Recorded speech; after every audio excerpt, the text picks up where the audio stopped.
They say blood is thicker than water, but sometimes blood can drain you dry if you let it. I learned this lesson the hard way, watching my hard-earned money disappear into the black hole of family obligations, until the day I discovered just how deep the deception went. My name is Sarah Mitchell, and I'm a loan officer at First Regional Bank. For the past 5 years, I've been sending my parents $2,000 every month to help out with expenses. At least that's what they told me it was for. Your brother's still getting back on his feet, Mom would say during our weekly calls. You know how hard it's been for him since the divorce. And with the economy the way it is. Ah yes, my brother Kevin.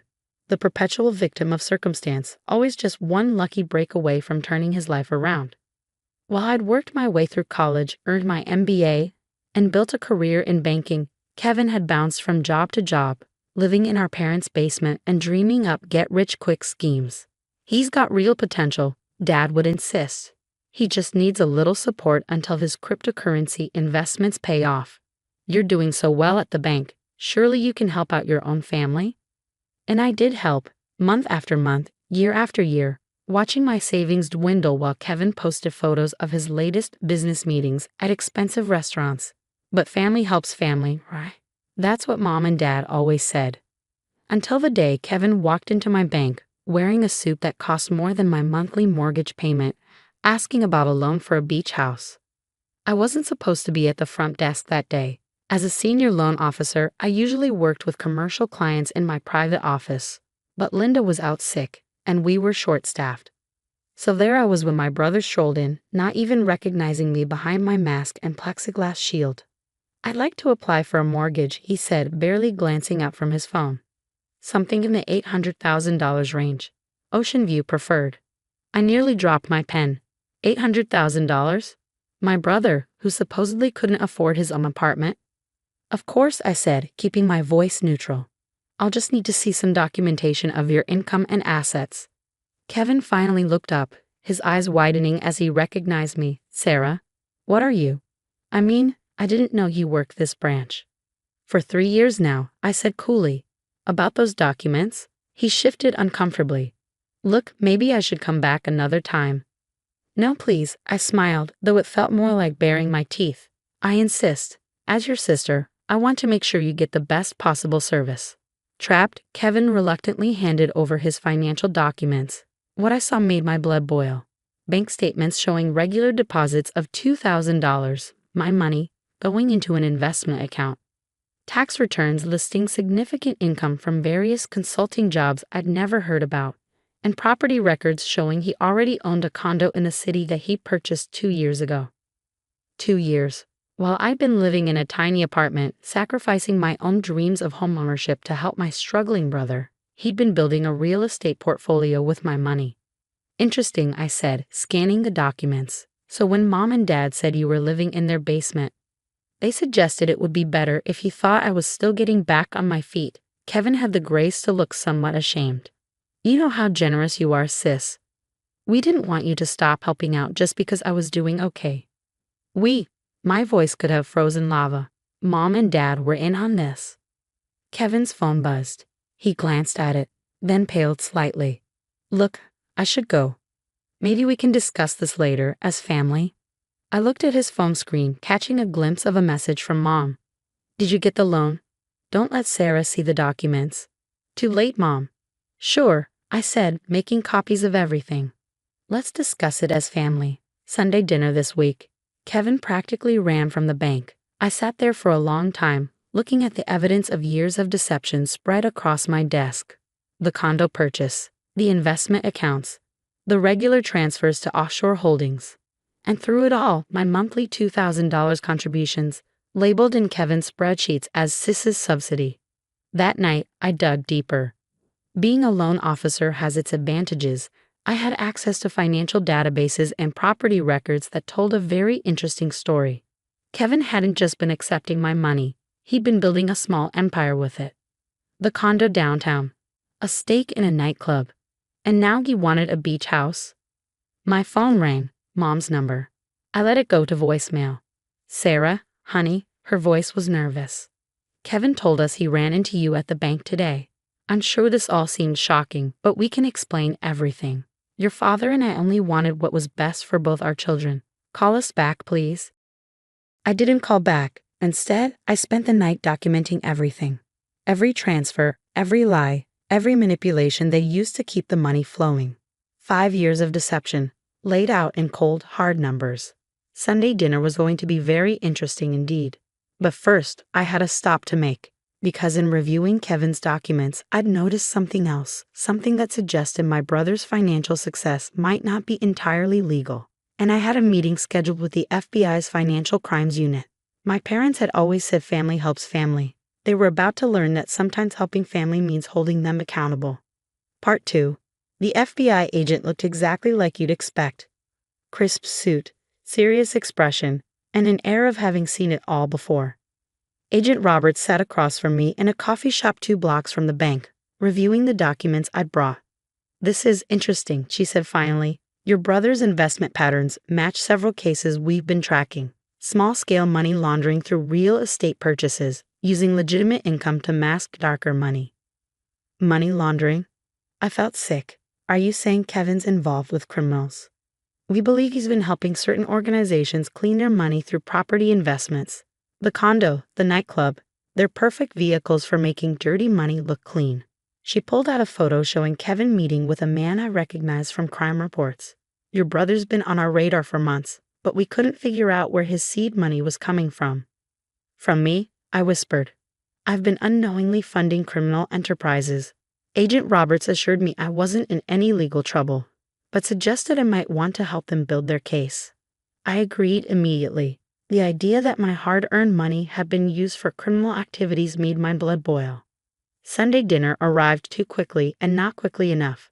I pulled up to my parents' house, the same house where I'd grown up, where Kevin supposedly still lived in the basement, exactly on time. Mom's pot roast smell wafted from the kitchen, a scent that used to mean comfort but now felt like part of the deception. "Sarah, honey," Mom rushed to hug me. "We've been so worried. You haven't returned our calls." "Been busy," I said shortly, shrugging off her embrace. "Where's Kevin?" "Running a little late." Dad called from his recliner. "Business meeting." "Right?" I smiled tightly. "Meeting with Mr. Salvatore again?" The color drained from my father's face. So he knew about Kevin's criminal connections too. Kevin arrived 20 minutes late, still wearing his expensive suit, barely meeting my eyes as he sat down at the dinner table. "Well," Mom said brightly, passing the potatoes. "Isn't this nice? The whole family together." "Let's talk about family," I interrupted. "Specifically, let's talk about what family means to all of you." "Sarah," Mom started, but I held up my hand. "For 5 years, I've sent you $2,000 every month. That's $120,000 total. Money I was told was helping my struggling brother get back on his feet." I pulled out a folder and started laying documents on the table. Imagine my surprise when I discovered that my struggling brother owns a $500,000 condo downtown. "Sarah, please," Kevin tried to interject. "And a stake in the Platinum Lounge nightclub. And numerous offshore accounts.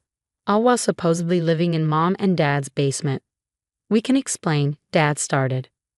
"Oh, I'm sure you can. I'm sure you can explain why you let me sacrifice my own dreams of buying a house while Kevin built his real estate empire with my money. I'm sure you can explain why you all conspired to keep me in the dark." "We didn't want you to stop helping," Mom said tearfully. "You've always been the responsible one, the successful one." "The family ATM, you mean?" I laughed bitterly. "The reliable source of cash while you all lived it up." "It wasn't like that," Kevin protested. "I used your money to build something, to create opportunities, to launder money for criminals?" I asked quietly. The room went deadly silent. Kevin's face turned ashen. "I don't know what you're talking about," he stammered. "Really? Should we call Mr. Salvatore and ask him? I'm sure the FBI would love to hear his side of the story." "The FBI?" Mom's voice rose to a shriek. "Kevin, what is she talking about?" "Nothing." Kevin stood up so quickly his chair fell backward. "This is ridiculous. Sarah's just jealous because I've been successful." "Successful at what?" I demanded. "Using my money to help criminals hide theirs? That fancy suit you're wearing, was it paid for with drug money? Human trafficking profits? How dare you?" Dad thundered, but his face showed fear rather than anger. No, how dare you? I shot back. How dare you all sit here in your web of lies, pretending to be a loving family while stealing from me and enabling criminal activity? Please, Mom was crying now. We can fix this. We'll pay you back. It's too late for that, I said, standing up. The FBI has everything they need. They're probably watching this house right now. Kevin bolted for the door, but it burst open before he reached it. Agent Roberts led a team of FBI agents into the house, badges displayed. Kevin Mitchell, she announced, you're under arrest for money laundering, wire fraud, and conspiracy to commit financial crimes. What followed was chaos.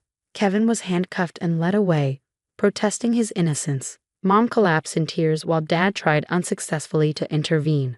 I stood in the middle of it all, watching my family's carefully constructed facade crumble. The investigation revealed the full scope of Kevin's crimes. He'd been using my family support money as legitimate cover for laundering millions in criminal proceeds through his various business ventures. Mom and Dad hadn't known of the criminal connections, but they'd happily helped him deceive me to keep the money flowing. Kevin took a plea deal, 15 years in federal prison. The nightclub and condo were seized as criminal assets. Mom and Dad faced their own legal troubles for their role in the financial fraud, eventually agreeing to pay restitution. A year later, I sat in my new house, purchased with the money I'd stopped sending to my family, reading a letter from Kevin in prison. I'm sorry, he wrote. I got caught up in the easy money, the lifestyle. I told myself I was just being smart, using your generosity to build something bigger. I never meant for it to go so far. I didn't reply. Some betrayals can't be answered with words. Mom and Dad still call sometimes, their voices heavy with guilt and regret. They're struggling now, their retirement savings depleted by legal fees and restitution payments. Sometimes they hint about needing help with bills. I don't respond to those hints. Last week, I was reviewing loan applications at work when a young woman came in, desperate for help with her parents' medical bills. She was working 2 jobs, sacrificing everything to support her family. Let me give you some advice, I told her, thinking of all I'd learned. Sometimes helping family means learning to say no. Sometimes love requires boundaries. She left with information about medical payment assistance programs and financial counseling services. I watched her go, remembering how it felt to believe that family obligation meant endless giving.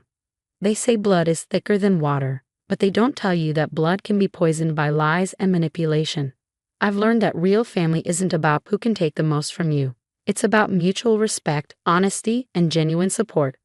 I keep the FBI's case files in my home office, a reminder that sometimes the greatest act of love is holding people accountable for their actions. The documents tell a story of greed, betrayal, and consequences. But they also tell a story of freedom. Freedom from manipulation. Freedom from endless obligation. Freedom to build my own life without carrying the weight of others' deceptions. That's worth more than any family dinner could ever be.